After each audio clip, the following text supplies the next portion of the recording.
The Lamp from the Warlock's Tomb, Chapter 13. Miss Eels and Emerson were sitting very still on a sofa in a room with a high vaulted ceiling. Against the far wall stood a marble altar with a hideous life-size statue of a woman. She was sitting cross-legged, and she wore a golden robe. Her skin was bright red, and her bulging eyes were lifelike and red-veined.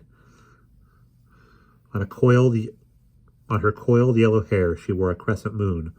One hand held a scepter, while the other was pointing at golden letters that said M-O-Y-P-I-O-I on her forehead. High up on the wall that rose behind the statue were two niches, which held two ugly statues of giants wielding clubs. On the left was a wall that was blank except for a small oval window. In the center of the room, a white china oil lamp with Dutch scenes painted on it in blue stood on a low round pedestal. The lamp was lit, and its light, though faint, seemed to reach every corner of the room. Near the lamp stood a middle-aged woman with a homely, wrinkly face and icy pale blue eyes. She was wearing a brown tweed-tailored suit, and her arms were folded. A faintly amused smile curled her lips.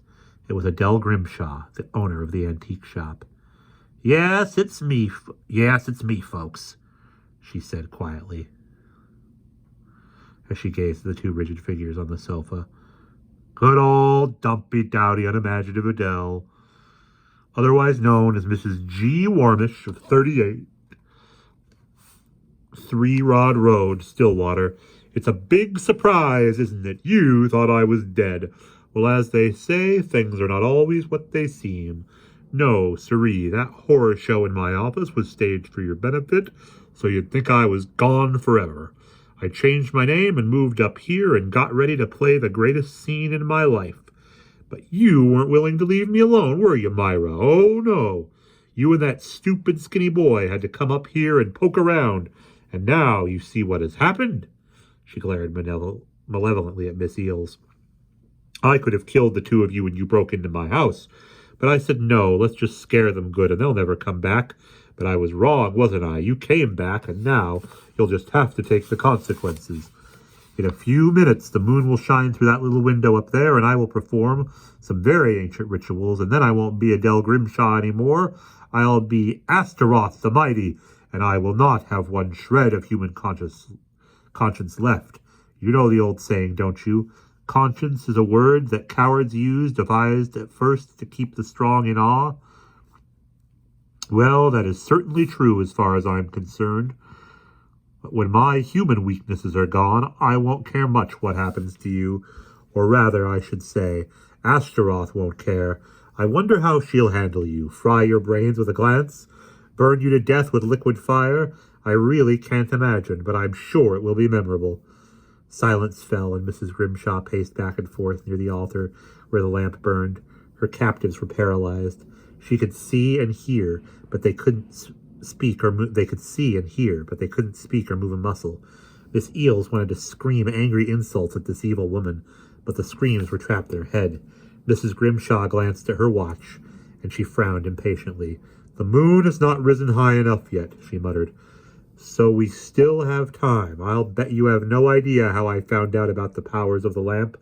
Well, it so happens that there was a secret compartment in the base of the lamp, a cavity that no one knew about, no one, that is, but the late Mr. Knightwood. I found out about it when I was cleaning the lamp, and inside I found a little scroll of onion skin paper with writing on it. Only at first, you see, I didn't think all those dark-shaded squiggles were writing at all. The writing was in Sanskrit, a very ancient language, and it looked like a lot of weird musical notes hanging off dark, heavy bars. Needless to say, I didn't know what I had, but I've never thrown away anything valuable in my entire life. So I tucked the scroll into a drawer in my desk, and then I sold the lamp to you, Myra.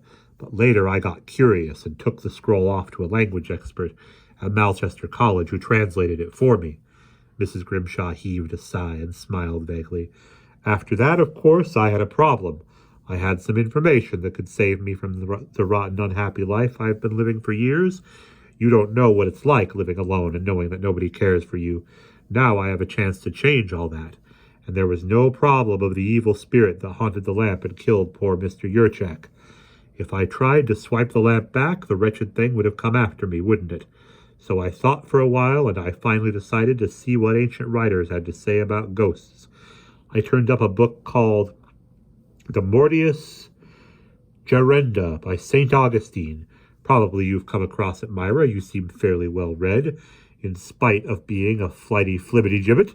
At any rate, old Augustine had some ideas about how to handle evil spirits, and I took his advice, and it worked. Once I had my hands on the lamp, I read Augustine's incantations and sent the demon that had haunted Mr. Knightwood's tomb back into the outer darkness where it belongs. She laughed harshly. Well, after that, I discovered that I could work wonders just by rubbing the lamp and saying some of the spells that were written on the little onion skin scroll. Knowledge and power flowed into me, and I found that I could create magical illusions. I could make it look as if I had turned to dust. I could make people think they were drowning in a well. I could fill this moldy old room with phantoms that looked like real partygoers who were having a high old time. Right now, I have many of the powers of Astaroth, and I could do things that you wouldn't think were possible. But the best is yet to come. In a few minutes, you folks are going to see something that hasn't happened in 3,000 years. How lucky you are. At this point, Mrs. Grimshaw stopped speaking and strode forward to the couch where Miss Eels and Emerson were sitting rigidly. She unbuttoned Emerson's jacket, reached inside, and popped open the compact box. Inside was the clay tablet, and it was glowing a bright cherry red. With a scornful smile, the woman squeezed it and turned it to dust. A red, glittering powder that shifted out onto the floor. Then Mrs. Grimshaw walked back to the low altar where the lamp burned and turned once more to face her prisoners. She coughed and ran her forefinger over her upper lip. It'll be genuinely incredible, she went on, in an awestruck tone. I'll be like a god, and I'll be able to live forever. I'll have the power to kill people with a glance, and I'll push around the idiots who've been giving me a hard time all my life. Come to think of it, I won't kill the two of you. First, I'll turn this rabbity little know-it-all into an ant. He thinks he's so wonderful. Well, let him try being wonderful while he's tiny and helpless and crawling on the floor. As for you, Myra, oh, well, we can decide that later. No need to rush into these things. But it must be almost time for the moon to appear in the window. And when that happens, I have to begin the rituals that were written on the funny little scroll of paper. This is the last time that I'll be speaking to you as Adele Grimshaw, and I want to say that I'm sorry you folks got mixed up in this, but I'm not going to be responsible for what Astaroth does to you, when she travels millions of light years out of the dark void and inhabits my body. On the other hand, if bad things happen to Snoopy people, then they only have themselves to blame. Well, here goes. At the far end of the enormous room, Anthony crouched behind a wooden screen. He had heard most of Mrs. Grimshaw's speech, and as he listened, he found that he was getting angrier and angrier. Then his anger died, and he felt helpless, alone, and frightened. What could he do to stop her? He wanted to rush in and beat her with his fists, but before he got anywhere near her, he would probably be paralyzed or dead. As Mrs. Grimshaw fussed with her magical objects and muttered prayers, Anthony's mind raced feverishly. What could he do? Mrs. Grimshaw was hovering over the oil lamp, and she seemed to be saying prayers to it. Anthony's hand tightened on the grip of the catapult, and the germ of an idea came floating into his head. Quickly he felt for the zippered pocket on the side of his jacket. Were they there? Ah, they were. Undoing the zipper, he reached in and took out 2 shiny steel ball bearings. He had carried them around for years, and sometimes he clicked them together in his hand as a sort of nervous habit. Carefully, he inserted one of the ball bearings in the trough of the catapult, and then he pulled the lever back till the spring was cocked.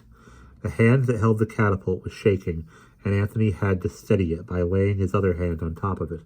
Blood was roaring in his ears, and he bit his lip nervously. But as he crouched and waited, he knew he was ready. Meanwhile, Mrs. Grimshaw finished her preparations. She walked slowly and majestically to an antique chair that stood in a corner. A robe was draped across it, and she put it on. Suddenly the robe glowed with a million jeweled sparks, pearly gray, the shimmering blue and orange of an opal dazzling diamond flashes. With steady, solemn strides, Mrs. Grimshaw advanced toward the pedestal where the lamp burned. She bowed and then picked up a gilded censer that stood on the floor near the lamp. After spooning incense onto the glowing charcoal that burned inside the censer, she walked around the pedestal 3 times, swinging the smoking vessel by its chain and muttering strange words. After a pause, she put down the censer and bowed low, 3 times to the staring red idol. Suddenly, Mrs. Grimshaw spoke a harsh, foreign-sounding word, and in answer, the fiery Greek letters on the idol's forehead burned more brightly, and tongues of fire appeared on the walls of the room. They licked upward and cast wild, leaping shadows across the ceiling, and an excited whispering began. The whispering swelled to a roar, and then Mrs. Grimshaw raised her arms and the noise died. A pale light appeared in the oval window that was set high up on the east wall of the room. The moon was shining in, casting a long, pale, dusty beam on the quietly burning oil lamp.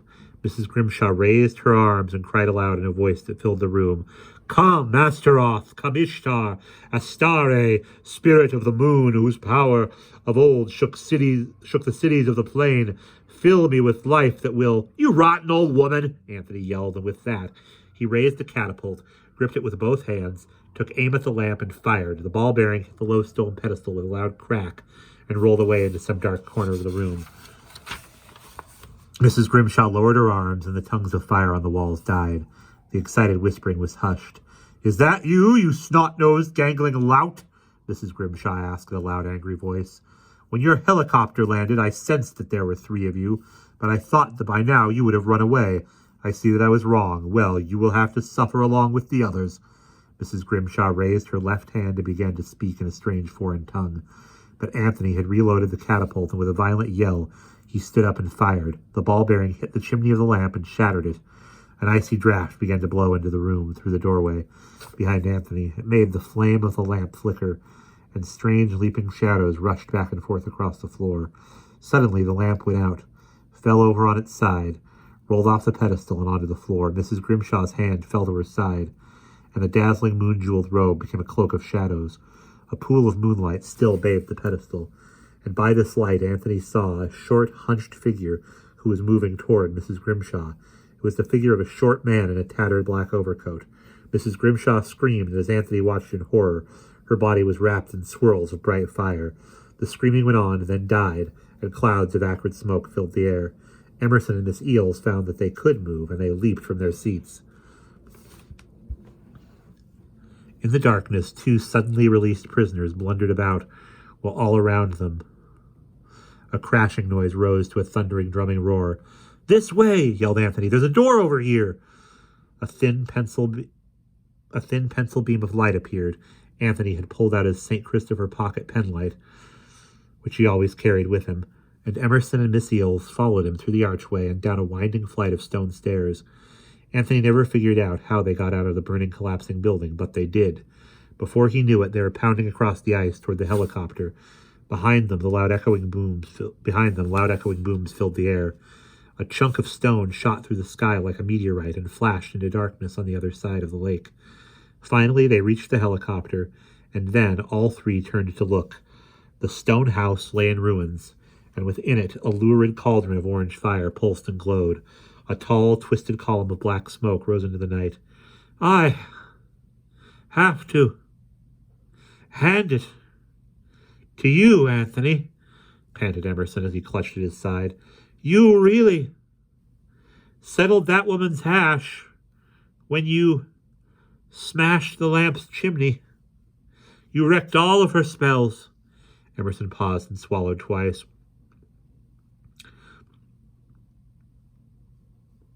"Including," he went on, "the spell she got from St. Augustine's book, the one she used to get rid of the evil spirit. Of course, that spell was not a very strong or permanent one because—" "Leave it to you to make stuffy comments at a time like this," said Miss Eels as she tugged impatiently at her brother's sleeve. "Come on, let's get this crate into the air before the fire melts the ice and we all drown. Hop to it, World War II air ace. I'm freezing to death out here, and I'm sure—" Her voice died as she glanced down at the small charred object that Emerson carried in the crook of his arm. "Lord love a duck!" Miss Eels exclaimed. "Is that what I think it is, that thing you've got there?" Emerson smiled placidly. "Yes, Myra, it's the lamp. You see, we've got one last thing to do before this strange, ghastly business is over with. but we can talk about that later. For now, I think you were right. We better make like a big bird and fly out of here. Climb in, the two of you, and we'll be off. And that is the end of chapter 13.